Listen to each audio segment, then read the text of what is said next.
Please note that this episode of Brussels Sprouts was recorded on July 11th, 2025. Additionally, Brussels Sprouts will be on summer break next week and will return with an episode on August 1st. Thank you for listening and enjoy the episode. Hello, and welcome to another edition of Brussels Sprouts. I'm Andrea Kendall Taylor. I'm Jim Townsend. And we're so glad you can join us. It has been a while since we've had an episode focused solely on Ukraine, and so we knew we were due for an update. During the past several weeks, and really since around March of this year, Russia has increased the intensity of its attacks on Ukraine. Moscow is now in the midst of a summer offensive, and Russian forces have gained ground in Ukraine's east, particularly in Donetsk. At the same time, Moscow is launching brutal aerial assaults on cities and civilian centers, amounting to the largest drone and missile attacks to date in this war. Many eyes are now also on Washington as the Trump administration sends inconsistent signals that are giving onlookers whiplash. Trump has shown renewed frustration with Putin, saying in a cabinet meeting that, and I quote, we get a lot of bullshit thrown at us by Putin.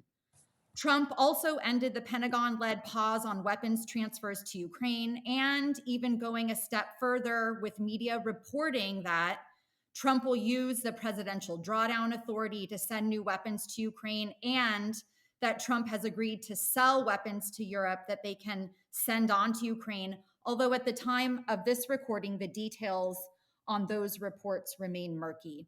Additionally, the bipartisan Senate bill to sanction countries still purchasing Russian energy has gained momentum in Congress. But with the August recess fast approaching, it will be a race to get to a vote this month. And so, to give us an update on the war in Ukraine, we're very pleased to welcome General Ben Hodges and Jana Kobzova to the podcast. Ben, Jana, welcome to you both. Thank you for the privilege. Nice to be with you. Thank you. Very brief introductions. Ben Hodges is a retired lieutenant general in the United States Army and the former commanding general of U.S. Army Europe. And Jana is the co-director of the European Security Program at the European Council on Foreign Relations. So Ben, maybe we can start on the battlefield. Kind of zooming out just a little bit, where would you say we are at the current moment in this war? What are you paying attention to? What are the important moving parts that listeners need to be attuned to? Well, first of all, I would push back slightly on your characterization that Russia is gaining ground. I mean, you hear this, but I think if you measured where they were 6 months ago and where they are right now, the equivalent amount of terrain that they have taken is like 3 or 4 football fields. I mean, it's almost nothing. So these reports that Russian advances, another big offensive, that's just not what's actually happening on the ground. And at the same time, Ukrainians have retaken some ground up in the Sumy area. So if you can step back from individual Russians on motorcycles, dashing past one or two Ukrainian defenders, the fact of the matter is it's pretty much I don't want to stalemate's not the right word, but the line is not moving in any dramatic direction because the Russians don't have the ability to break through, overrun Ukrainian defenders the way their grandfathers did against the German Wehrmacht. They don't have that kind of capability. What they do have, of course, is the ability to continue killing innocent Ukrainian civilians by attacking the cities every night. But, probably a year from now, I think it will look a lot like it does right now, unless there is some significant external factors such as the United States and Europe finally getting serious about helping Ukraine win, uh, disrupting Russia's ability to export oil out through the Baltic Sea and the Black Sea. Otherwise, I think it's going to keep being like it is now, with a possible exception of the North Koreans. I spoke to a Ukrainian officer yesterday, and he said the North Koreans now are much better trained than the ones they first encountered several months ago. Great overview. We'll definitely come back to external actors, US, EU. But Jana, anything else you want to add kind of on what you're watching at this moment in the war? Sure, I agree with what Ben said. I think the biggest change, if you compare it to maybe a year ago, is not on the battlefield. It really is the kind of increased terror of Ukrainian cities. That's something that has been causing, of course, a lot of damage, loss of life, but also really getting into the Ukrainian psyche and morale because before that, of course, Russia has been attacking Ukrainian cities, but the attacks have mostly focused on energy infrastructure or defense areas. And the drone strikes were not as frequent and were not as many as they're happening now. So basically, almost on a weekly basis, we are now recording a new record of how many drones Russia has launched. Just to give a comparison, in the early stages of the war in autumn 2022, Russia would launch maybe 60 drones a week. We are now at more than 700 a night at Ukraine, which of course has serious repercussions and consequences for Ukrainian air defenses, for the damage and civilian loss of life that's happening in a number of Ukrainian cities, including those which are farther away from the front line, including Kyiv. And that's, of course, something that's having a great impact on how the Ukrainians are seeing the war, because one thing is what's happening on the front line, but now, basically a lot of people feel that they do not have the modicum of relative security that they've had before. Yeah, so lots of different pieces to pick up. I want to get to the drones and some of the adaptations, Ben, that you talked about, and then Jana will come back to like the kind of public piece, the domestic kind of side of things. But Ben, I mean, so obviously Jana talked a lot about the drones, and I mean, I've been writing some of these weekly updates on the war, and every week, I think for the past several weeks, it's been reported the largest attack to this point in the war. The next week, the largest attack since this, and so it really is quite exceptional and kind of horrific to watch the escalating attacks on cities and civilian centers. So, Ben, can you talk a little bit about kind of the evolution of what Russia is doing? So, it's not just the drones, but you mentioned, for example, the motorcycles and things. What are you seeing in terms of what's happening on the battlefield? So, of course, Iran does not seem to be a source for the Shahed drones anymore because Russia is able to make them themselves, and they seem to have the capacity, at least for now, to make almost endless amounts of these things. Some components are probably coming from sanctions violators, but the fact is, they are making mass quantities of different types of drones.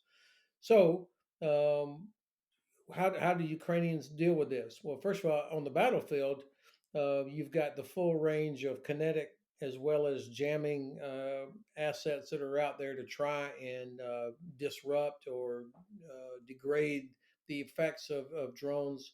And of course, it's not uniform. In some areas, the density is very high, but up in Sumy, for example, not so much. Um, the we've all watched the videos of Russian soldiers getting chased down by individual FPV drones.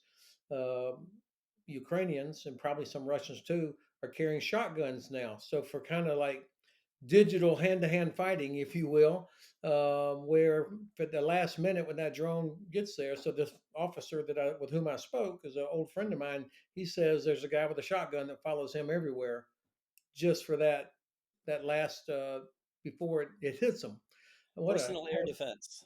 yeah, but that's as always, air defense is a multifaceted, multi-layered thing, and a big part of air defense is also, as General Breedlove always called it, killing the archer instead of trying to intercept all the arrows.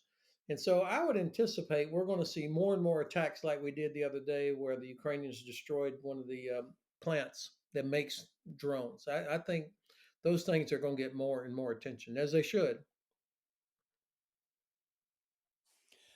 Well, thanks both of you for being on. We really do need to have a Brussels sprouts like this to try to level set where we are, because the reporting has gotten sketchy, and during a time, and you're right about it. It's hard to call it a stalemate, but this time of not a whole lot of movement, people get confused about what's really going on, and so I'm glad we're doing this, and thank you for appearing.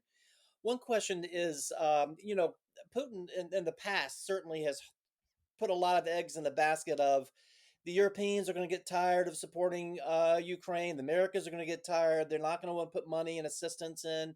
I've got the time to wait this out. Eventually, these guys will crumble, and I'm going to roll in. Well, one of the surprises is all this, besides the fact that we haven't, Europe hasn't faltered at all, and they've gotten stronger. The U.S., I don't know where we are on this, but we'll have to see. We can talk about that. But one of the surprises, though, has been that Ukraine has really been able to develop domestically a lot of the stuff that they've needed to do. 155 millimeter ammo, I believe they're making some inroads in, as well as drones, and doing a lot of things that, frankly, the U.S. Army is trying to tackle right now as well, to be able to do as well as Ukraine.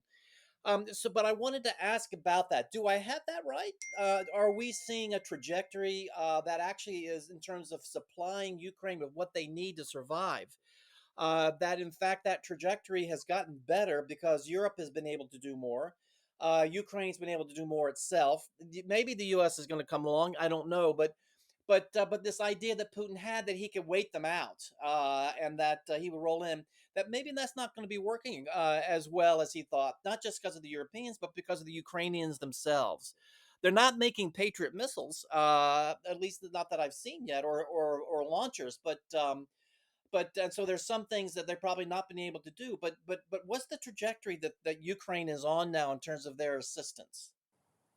Ben, you want to start, and then Jana afterwards? Well, first of all, Ukraine makes about 40% of what they use right now. So almost half of the stuff that they're using is made inside Ukraine, which is counterintuitive when you think about the destruction, the Russian attacks. But then, I live here in Frankfurt and I'm looking across the street now at the old IG Farben building. um, German tank and aircraft production in World War II peaked in 1944 after Yeah. 2 or 3 years of intensive bombing by the Allies. And so it seems like the Russians are making a strategic error, but they don't. There's not much else they can do. But trying to terrorize the population did not work against the Brits, did not work against the Germans, did not work against the North Vietnamese. Strategic bombing by itself is not going to solve Russia's problem here. Um, I think that Germany, probably the biggest surprise for the Kremlin, that the Germans have not only changed the entire attitude and the mechanism for growing their own defense, but Friedrich Merz, the new German Bundeskanzler, as of just a few weeks ago, is emphasizing helping Ukrainian defense with the development of long range precision strike capability.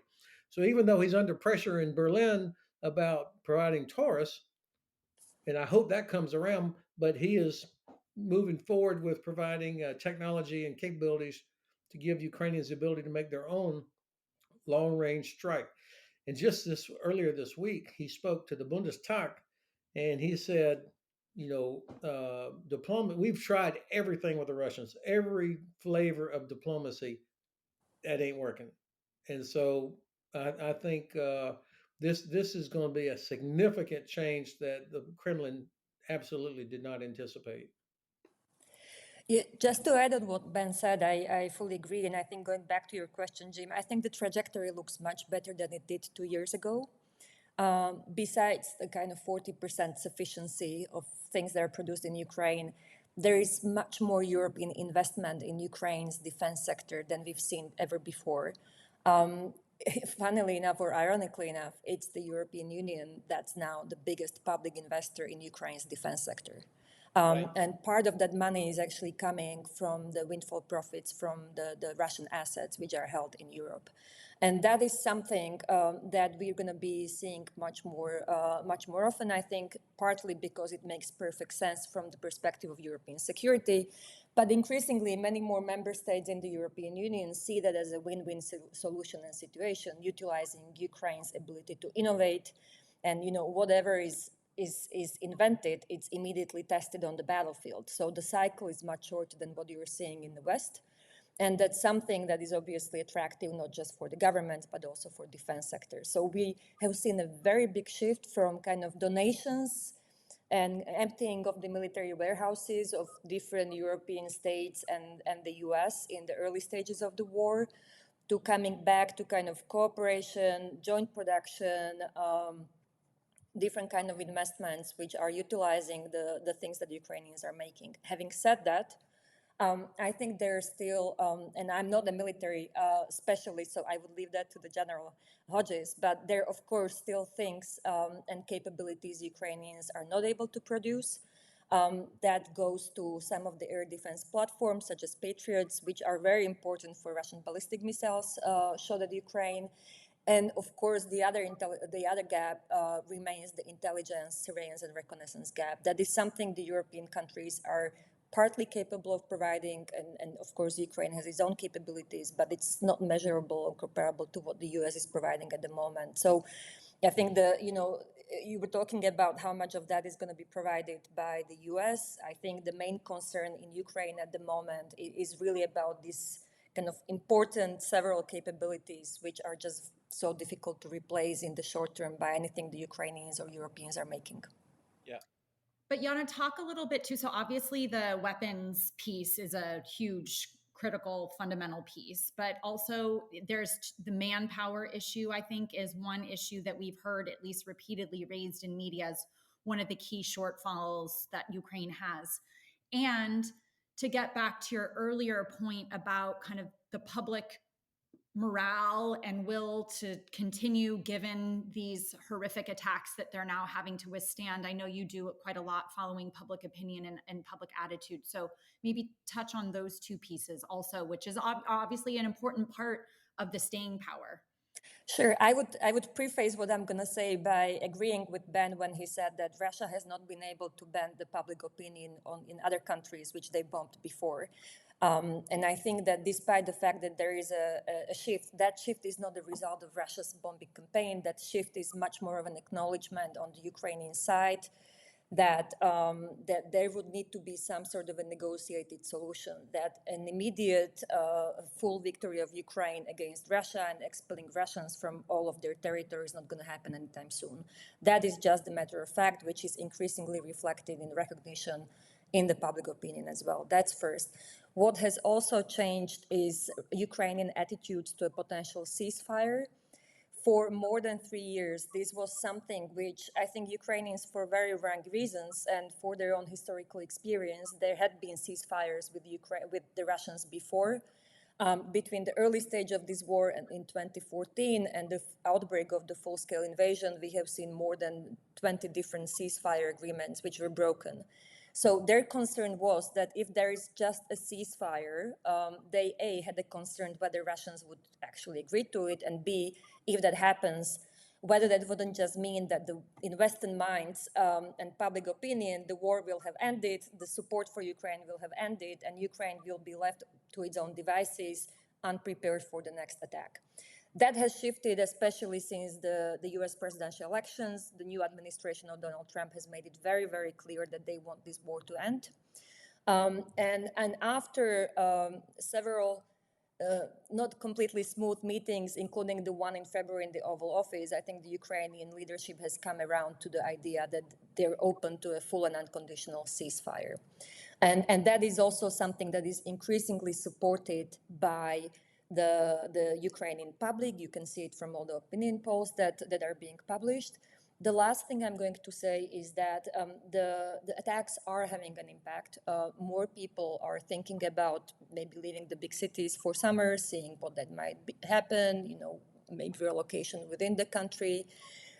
Because it's really kind of, the number of sleepless nights and the nights you spend in shelter worrying for your children is increasing, and that obviously has impacts for your personal calculations and plans. But I think, again, there is no pressure from within in Ukraine to kind of go into any sort of deal with Kremlin that would give Russia what it currently demands, which is the recognition of the 4 provinces currently occupied by Russia or partly occupied by Russia, or the recognition that the Crimean Peninsula, which had been annexed by Russia in 2014, is officially part of Russia. There is no societal support for it in Ukraine. Ben, you feel free to respond, and also maybe pick up the manpower piece. Yeah, on manpower, I think this is a problem that is not as bad as we thought it was a year ago. clearly every army, including the U.S. Army, always needs more manpower. We never had enough in the 20 years in Iraq or Afghanistan. You always needed more uh, for this long fight.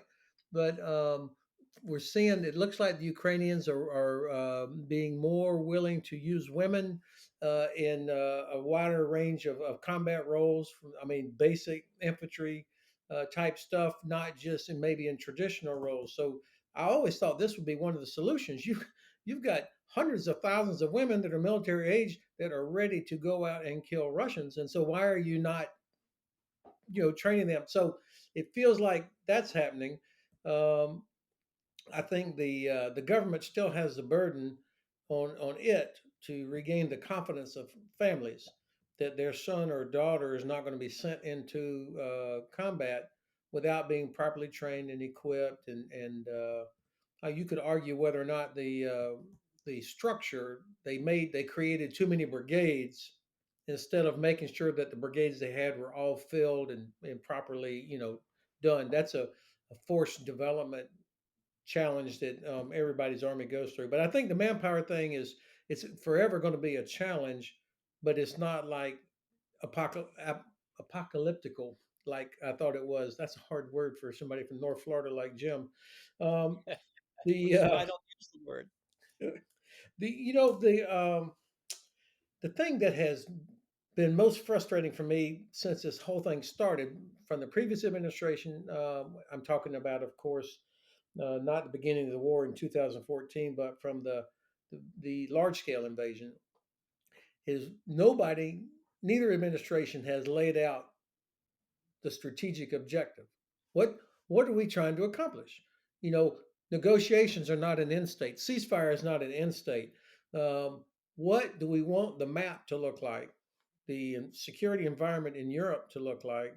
And how does this impact on China, et cetera, when this is all said and done? And as you and Jim know, because of your work in government, that you can't really develop effective policy if you don't have a clearly defined end state that the policy should help achieve. And so you end up with a lot of bad policy or clever ideas that are not hooked to something. And I think this is, of course, the reason we don't have that is because it's really hard to do, to think that through. The last thing I'd say then is, uh, and I'm not expert on it. Jana probably is much more so than me, but I think about Russia also cannot do this forever. I mean, there's kind of the image, I think, in the administration, I think the president's like, come on, there's no way Russia could lose. That's why he yelled at President Zelensky, you got no cards. Clearly he has no understanding of why people fight. But I think Russia, their economy seems to be very artificially propped up on this wartime economy.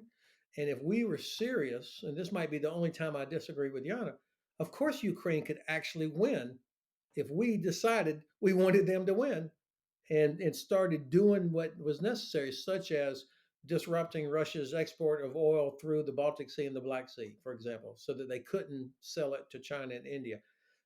We haven't even really tried. So that's what I'm not willing to say. Ukrainians, there's no way they can win. Yeah, I think Jana agrees with you. She was probably just responding to kind of realistic constraints. I'm sure Jana agrees with you. But your point on no strategy is obviously correct.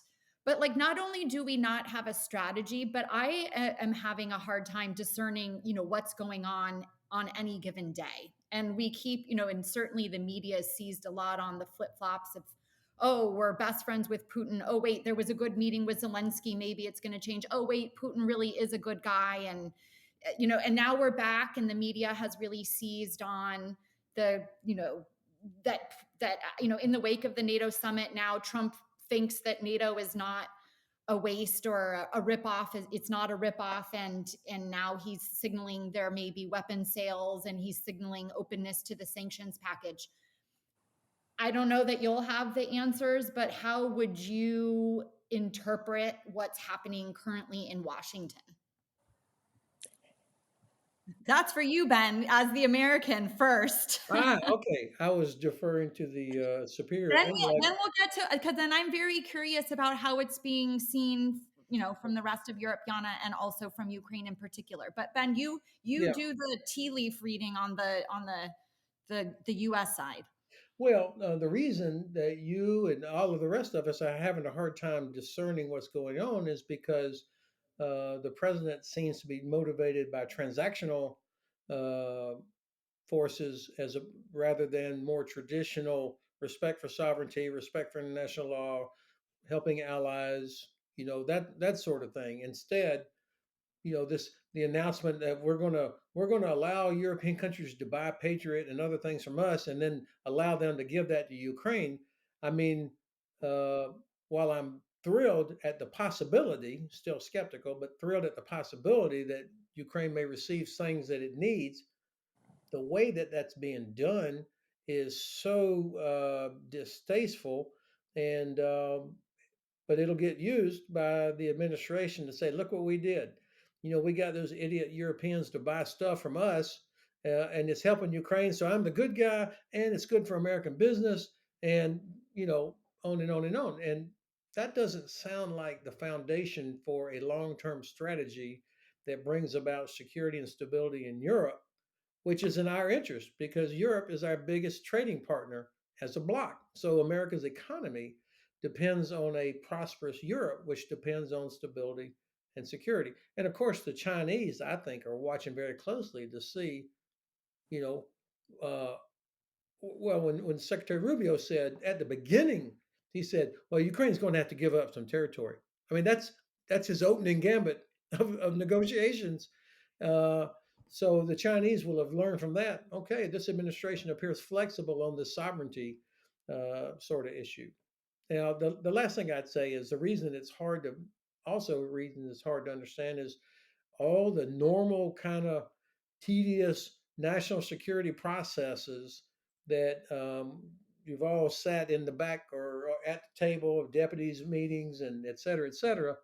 Yes, of course it's tedious because you have to coordinate policy across multiple agencies and with allies, and you get lawyers have to look at. I mean, it's hard government work, but that's how you get good policy out there, properly vetted and proper messaging to go with it.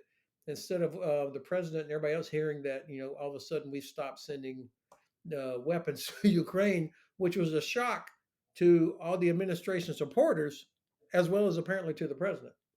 Yeah. I mean, as we've talked about right before we hit record, kind of this apparent breakdown in the policy process really seems quite shocking. I guess last very pointed question then, Ben, is this the breakup of Putin and Trump? Are we watching the divorce? I won't believe it until I see real hardware uh, arriving in Ukraine with a sense that this is the beginning of a flow. That I guess using your analogy, that'll be the equivalent of when I see them walking, the two of them walking out of the courthouse with papers in hand. Yeah, exactly. Jana, so what has been the view, the reception, the reaction from Kyiv, do you think? And from other parts of Europe? Well, I think for Kiev, they've gone through a bit of a shock therapy over the past 7 months. And I think Europeans have been watching that with a mix of surprise, horror, uh, puzzlement, and increasingly, frankly, more of a kind of strategic calm, because all of this has helped readjust Europe's own position on Ukraine.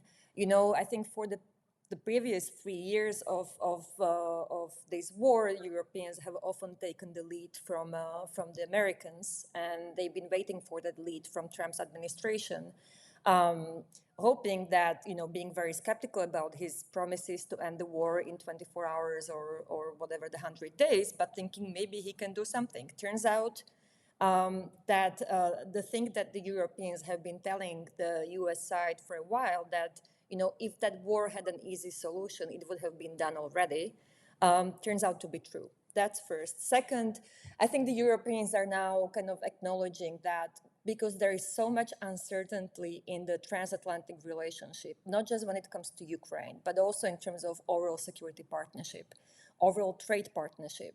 The kind of the breakdown of the national security process you've talked about, who are the interlocutors the Europeans can actually reliably talk to in Washington to understand what is not just happening, but what might happen, and they have no certainty that the people they meet one day will be in their position the next day.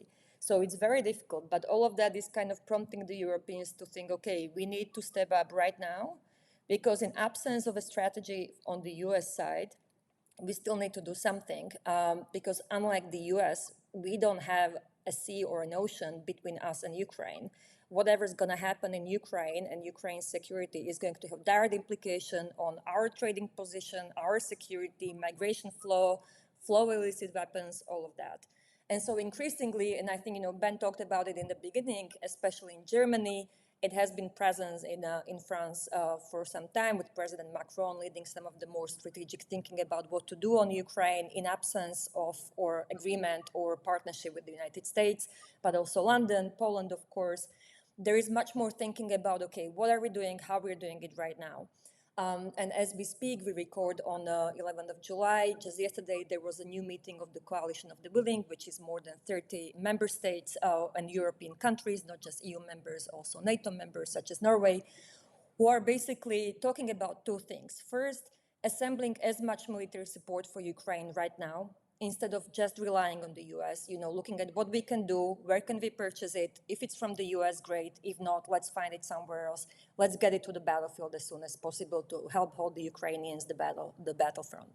That's first. And second, working on a kind of longer-term solution that if at one point there is going to be a ceasefire, nobody knows when, there will be some sort of a reassurance force that will be present inside Ukraine by Europeans that will help to alleviate the pressures on the Ukrainian army, help it regenerate after the fight, and so on. Lastly, the last thing I would say, partly because of the uncertainty about the nature of the US-Europe relations, including on security, many countries are now looking at Ukraine as the cornerstone of their own security. They are the battle-hardened army who actually fought the Russians. For countries in Europe who are concerned about Russian threat, this is a key partner and an ally they want to have on their side if there is a problem. That's what's driving much of the Ukrainian-European cooperation as well. Do you want to give a brief update, Jana, on where we are in the arc of that discussion on kind of a European force in Ukraine? I mean, so that, for at least in Washington, D.C. was the topic about 2 months ago. And it's really fallen off the agenda. No one's really discussing it. And I have lost the thread on kind of this, where those discussions are. So it'd be great to hear. Sure. It was first aired, I think, in February 2024, so before the Trump administration came to power. But basically, the logic from the beginning was that Russia cannot have a say on what the Europeans are doing on Ukraine. It's Ukraine's sovereign decision whom they invite to be on their territory. That's first. Second, the discussion has revived because there was an attempt by the US administration to come to terms and agree on a ceasefire. And the thinking was, and the offer from the European side was, that if the US actually manages to come to a deal that would impose at least a temporary ceasefire, the deployment of that kind of European force, we were talking about maybe 20,000 people, which is not comparable in size to the size of the Ukrainian army, which is much bigger. So that's why we're talking about reassurance force. It's not going to be a force that would be fighting the Russians. That would be deployed in Ukraine after the ceasefire as an additional deterrent from a future Russian attack. Because the discussions on ceasefire and the talks in Istanbul do not appear to be going anywhere, that discussion is also not that prominently featured in the media. At the same time, what is happening in key European capitals, the planning, the operational planning for that potential mission, if and when that ceasefire is in place, is ongoing. I think there are very few people who expect that ceasefire to happen this year.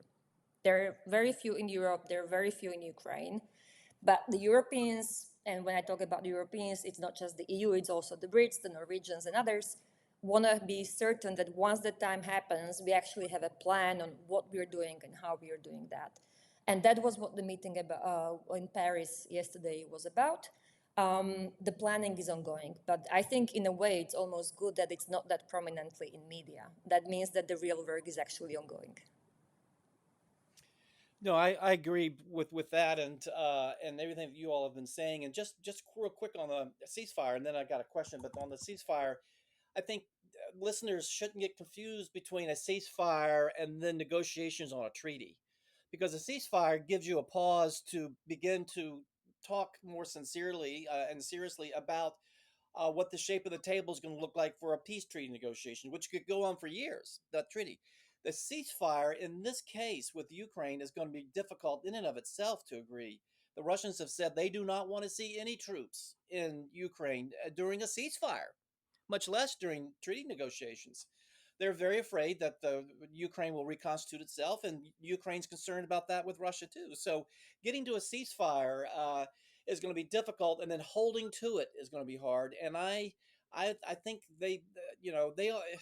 I'd rather have them go and together than one to the other, because it's going to a ceasefire and holding to one long enough to have negotiations is just going to be tough. Yeah. Yeah, Jim, I agree. I think the fundamental mistake that's being made is to think that ceasefire will somehow magically appear yeah, out of negotiations. And I think, as military professionals would tell you, I think that the sides will continue fighting for as long as they think that they can gain more by yeah, fighting than not fighting. and And even for the afterwards. moment, Yeah, I think Putin absolutely believes that what they're doing on the military side is something they can sustain. But I think to going back to what Ben was saying, I think Russians do have a real problem. It's not just the economic elite of the country that's increasingly talking about it. It's President Putin himself, who recently said, that the country's defense expenditure, which is now at staggering 6.3% of GDP, just to remind everyone that's well above the NATO average at the moment, will need to go down, right, next year. He had prefaced it, of course, by saying that, of course, depends on the outcome of the war in Ukraine, but at the same time, there is an increasing strain, and that's why I agree with Jim that now is actually the time to pile up the pressure and make sure that when the Russians see there is no way of progressing militarily on the battlefield, that would force them to negotiations. and that would be helped along if Trump opened up the spigot of assistance as well as sanctions to really give him a hard shove. But let me ask my question is this, and Ben, I think this is more for you. But what is heartbreaking every morning when we open the newspaper is what's been happening overnight in Kiev and other other Ukrainian cities where they've been bombarded. And as Jana, you pointed out, the strikes are getting bigger and bigger and bigger and bigger and bigger. And so you say, well, what can we do to help? Well, we all know that to certainly get at the ballistic missiles, but all these drones as well. The Patriot is what everyone turns to. They point to Patriot. Got to have Patriot. Remember the press conference with Trump, and the woman from Kiev said, "My husband's in. When are you going to send Patriot? Patriot." But Ben, I remember from my day, you and I, our day, we were really thin on Patriot. I mean, even this is 2017, 2016, 2015. The Turks used to yell for Patriot when the fighting grew pretty intense with Syria, and we'd have to twist the European arms to give up like 4 Patriot systems, and that was like, oh. And now I understand delivery. If they wanted to buy one, buy one uh, from Raytheon, it's going to be 10 years or 5 years before one can be delivered. So, my question to you is, in terms of the today tragedy of what we're seeing every night, and the thing about air defense is so much of it is linked to Patriot, and that is in such short supply, and will be for my lifetime. What do we do to really provide assistance to Ukraine that can help ease off those strikes at night? There's SAMP-T, which is put out by the French and Italians, I think. And of course, it's not, you don't want to use an expensive missile to knock out $100,000 drone. But so what do we do? Everybody can walk around with a shotgun. I guess we could do that. So as a military guy, if you were in charge of the air defense of Ukraine, what do you do? Am I wrong about Patriot, that actually we could turn the spigot on Patriot and line the border with systems? Or what as the air defender for Kiev, what do you do? There's So, no answer to this, I'm sure, but um, first of all, it's always the case that you don't have enough air defense weapons to knock down everything. So every commander has always had to prioritize what must be protected. And yeah, I mean that's just the nature of it. Going back to the beginning of time, of when you had to deal with the beginning of air defense requirements, you had to prioritize. And so the Ukrainians, of course, are going to have to do that. Patriot will not solve anybody's problem when it comes to drones. You know, you're not going to shoot Patriot at hundreds of drones. I mean, so that's Patriot is best in class for what it's designed to do, was to shoot down Russian aircraft or ballistic missiles, right, um, those kinds of things. And so, you know, that's what the Ukrainians, that's what they'll be doing with them. And interestingly, the great Russian Air Force, which had every possible advantage at the start of this war, they are terrified of Ukrainian airspace. So the Russian Air Force is not a factor except for launching glide bombs and Kinzhal missiles from over the Caspian Sea or from deep inside Russia, which of course is why that Operation Spider's Web was such a brilliant strike to start killing archers. And I right. think we're going to see Ukraine doing more and more of this kind of activity to go after the bases and the factories from which these things uh, are generated. So the so what do you do about drones? And I think they're probably, well, we know that there are different solutions that are out there being developed where when you get drone on drone and with artificial intelligence as that becomes more and more mature, where the defenders are able to, it's incredible that this is, you know, we're going to be seeing this happening now or certainly within the next months. You know, hundreds of drones are going up against the incoming drones, and it's being driven by artificial intelligence. So that's going to be happening this year. I don't know how advanced, but as with all these other things, exactly as Andrea said earlier, I mean the ability of Ukrainians to learn and to adapt quickly um, is astounding.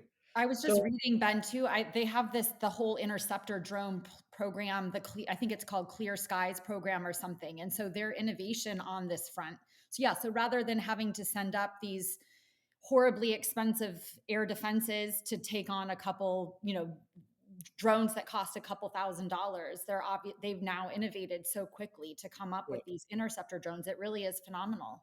So I think this is going to be the ultimate. I hate to say ultimate solution, but this is what they're working towards to be able to knock down enough of the drones so that it becomes suboptimal for the Russians.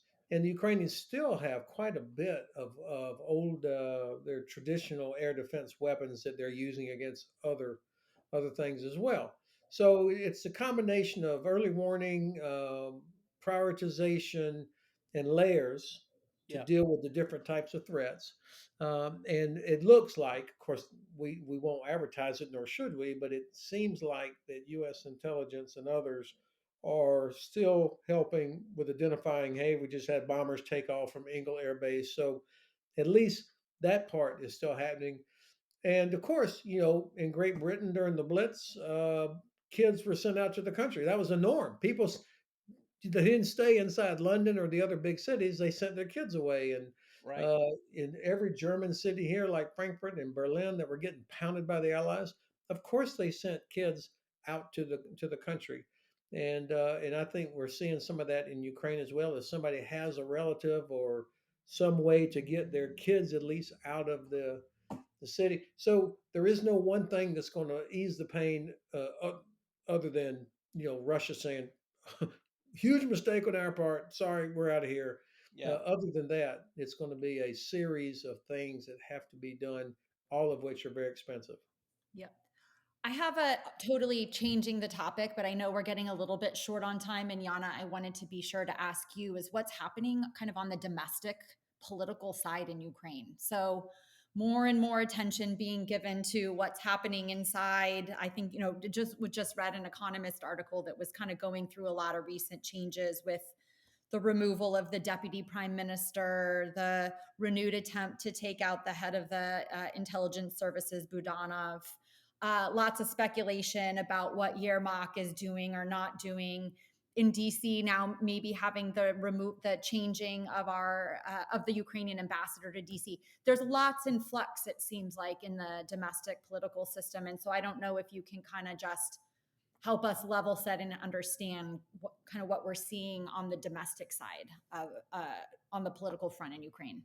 Sure. So I think what we're seeing is kind of a democracy that cannot hold elections for obvious reasons, because they're under martial law, and those elections just cannot happen for security reasons, but also legal reasons. We're seeing ways of kind of enforcing accountability and at the same time kind of trying to take responsibility for some of the things that may not have worked so well in different government parts. I think the wider expectation is that there might be a government reshuffle in the coming days or weeks, which would be affecting different types of ministries. And there is, of course, it's a function of a couple of things. First, by virtue of having the martial law in place and being in a state of war, the power vertical within Ukraine has been strengthened. The president has always had very strong executive position, which him being also the commander-in-chief is also something that is kind of concentrating a lot of that decision-making power in the president's hands. And the government has always been more on the kind of economic front.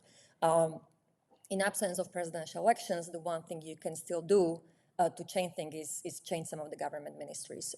That's what is happening. The other thing I want to point out is, and maybe that's a bit underreported, especially in the EU, in the US side, is of course the USAID cuts have been a lot reported when it comes to anti-corruption activities or some of the DEI initiatives. But the other key impact of those cuts in countries like Ukraine or Western Balkans or a number of other countries that are kind of going through the democratic transformation is that funding for reforms and anti-corruption initiatives has been cut, leaving the Europeans, usually the Europeans, as the sole or the biggest donor.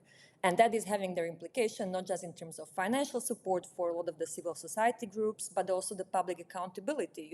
These are groups that have been very efficient in pressuring the government in Ukraine for more accountability, transparency, and so on. These things are now under increased strain. The EU alone is unable to replace all of this funding, not to mention the kind of pressure that a government to government can exercise in talking about what needs to be done on reforms, where to push on corruption or anti-corruption measures. And that kind of slow but sure disappearance of the United States from this area is also something that is having a broader effect on how Ukraine works domestically at the moment. Because that strong voice for reforms, strong voice for anti-corruption activities, strong voice for transformation into a full market economy, one of those voices was the United States, and it's not heard as much as it used to be.